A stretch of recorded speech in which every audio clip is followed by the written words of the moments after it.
Saludamos al economista Osvaldo Erazo. Él es secretario ejecutivo de la Cámara Nacional de Distribuidores de Derivados de Petróleo. Economista Erazo, hemos conocido que cierran con malas relaciones el año con el gobierno, por lo menos con el ministerio a cargo de la actividad que ustedes tienen, el ministro de Recursos Naturales, Juan Bermeo. ¿Qué es lo que está pasando? Don Gustavo, muchas gracias por la invitación y un cordial saludo a toda la audiencia de Antena 1. Sí, en realidad la situación hidrocarburífera en general está en mal estado. Realmente es lamentable la situación de toda la cadena de valor, empezando por la distribución de combustibles y terminando con lo que es las importaciones de combustibles. En este momento, por ejemplo, hay muchas pérdidas como consecuencia de la erosión regresiva del río Coca. Cierto 600 es que millones de dólares se había intentado en una primera cifra. sí, hablaron ya de 600 millones, sí, pero como que fuera algo sencillo y que después se va a recuperar. Hay muchos valores que no se van a recuperar. O sea, nos dicen que se va a recuperar, pero no es así, no es así del todo. Cierto es que es un fenómeno natural que provocó la suspensión de la operación desde el 8 de diciembre. Pero esta no es la primera vez que se da, ya esto sucedió ya en abril del año pasado, en abril y julio del año pasado, cuando por similares circunstancias se suspendió la operación del transporte del petróleo. Y esto genera toda una paralización de toda la cadena de valor. Es así que la producción petrolera, que estaba en 485,000 barriles diarios, 485,000, lejos de los 526,000 que el gobierno ofreció para diciembre. Bueno, ese es un punto adicional. Pero aparte de esos 484,000 bajaron a 150,000 y sigue con tendencia a la baja por el hecho mismo de que no hay dónde almacenar el petróleo, primero. Segundo, la refinería que se abastece del petróleo para poder procesarlo y tener combustible al interno del país, también está con una para programada, sí, por lo que no tiene el petróleo que le esté abasteciendo. La refinería de Esmeraldas. La refinería de Esmeraldas, la refinería de la península, y lo que produce la refinería de Shushufindi no puede sacar porque también tiene problemas del poliducto Ya. Shushufindi-Quito. Antes de Entonces, que termine con esta amplia descripción de lo que está pasando, el gobierno, entre otras cosas, garantizó que no habrá problemas en la distribución de combustibles. ¿Es esto algo que puede asegurar el gobierno? ¿Están garantizadas las condiciones? bueno, en esta parte también hay que considerar de que el país es deficitario en producción de combustibles. El país produce alrededor de el 30% del combustible que se consume en el país. El 70% del combustible es importado. Entonces, el 84% del gas que consumimos en nuestras casas también es importado. Entonces, en este momento se necesita una reprogramación para que exista un posible desabastecimiento. No hay desabastecimiento, no tenemos reportes a nivel nacional de que exista desabastecimiento en ninguno de los productos, pero también, o sea, eso también hay que prever. Y después de esta falta de planificación que se está notando por los problemas que estábamos enunciando inicialmente, o sea, hay que decirles que por favor no se descuiden también en esta reprogramación, porque si bien es Claro, cierto, pero ustedes nosotros, como Cámara además le acusan de falta de interés al ministro Juan Bermeo. ¿De qué manera se ha evidenciado esto? primero de que esta situación del poliducto y de los oleoductos no es la primera vez que sucede. Sí, ya sucedió cuando estuvimos en confinamiento en abril del año pasado. No se sintió financieramente el impacto tanto. Primero porque en ese momento los precios del petróleo estaban totalmente bajos y el volumen de consumo de combustibles también era totalmente bajo. Entonces no se sintió mucho el impacto económico, el impacto financiero. En este momento estamos con un precio de $68 del WTI. precios internacionales altos del barril de los combustibles que importamos. Entonces, obviamente que el impacto sí es más fuerte. Y esto también, ya específicamente en lo que es la distribución de combustibles.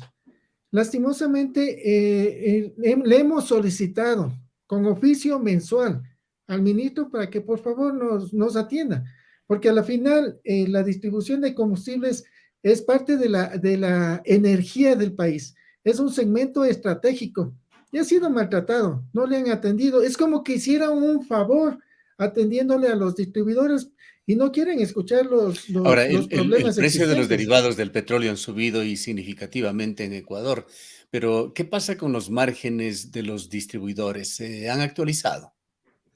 Esta es otra de las situaciones en lo que se refiere a la distribución.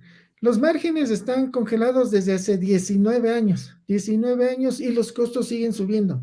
Cada incremento de precios no le beneficia en absolutamente en nada a las estaciones, más bien les complican porque, por ejemplo, se compraba 10,000 galones de diésel, ¿no es cierto?, en $10,000, porque estaba $1, haciéndole redondo el análisis, en $1 el diésel.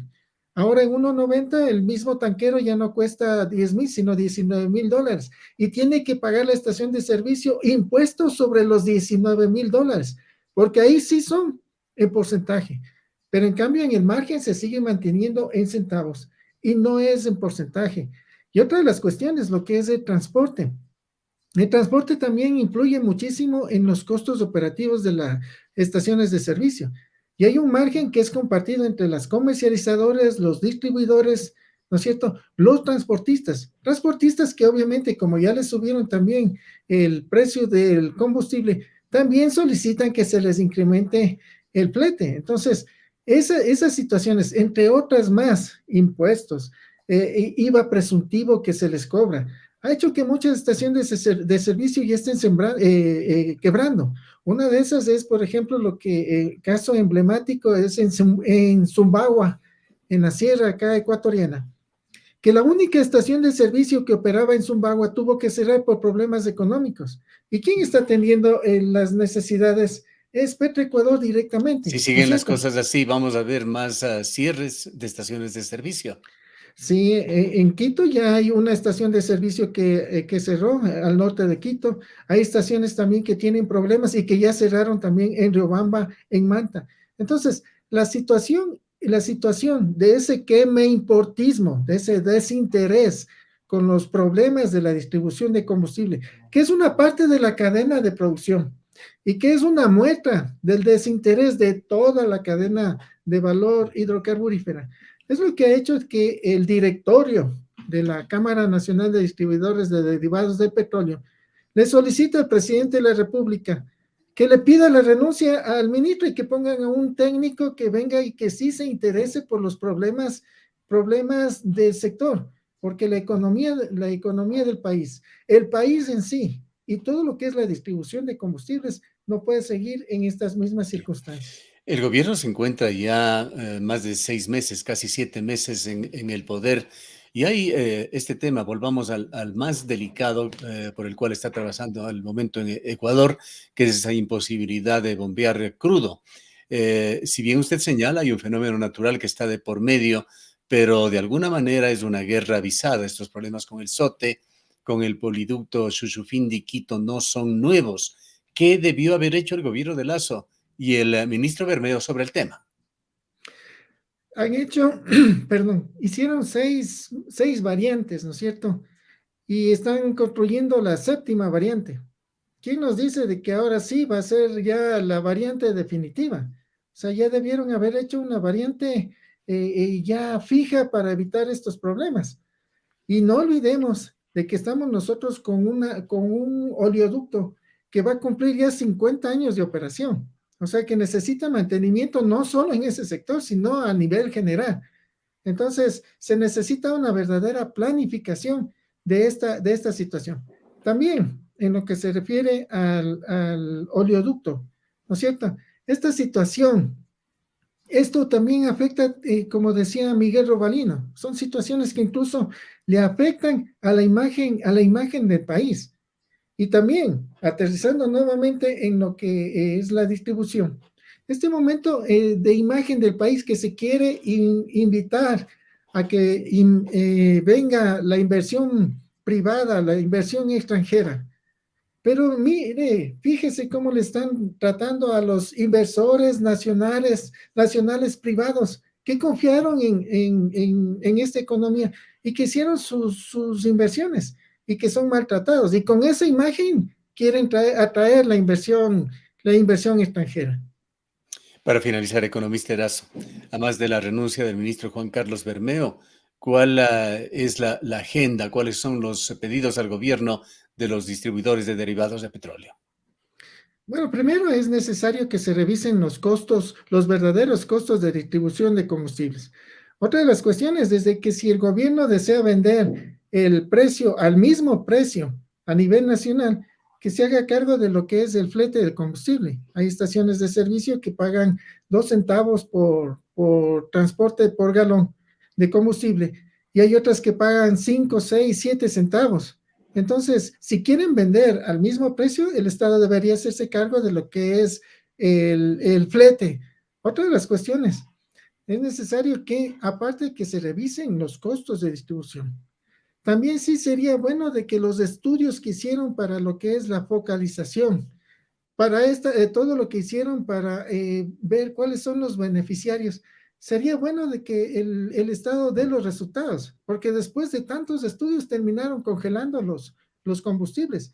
Y en este momento que los precios están bajando del precio, del WTI, ¿no es cierto?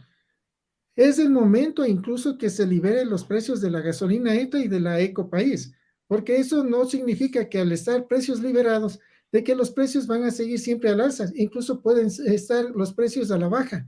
Ejemplo, en este momento estamos con un precio de 2.55 y el precio de la gasolina colombiana que tiene menor cantidad de azufre es una gasolina que incluso es más barata que la ecuatoriana. Bien, gracias por habernos atendido, economista Erazo. Un gusto, pasen bien, hasta luego. El economista Osvaldo Erazo es secretario ejecutivo de la Cámara Nacional de Distribuidores de Derivados del Petróleo.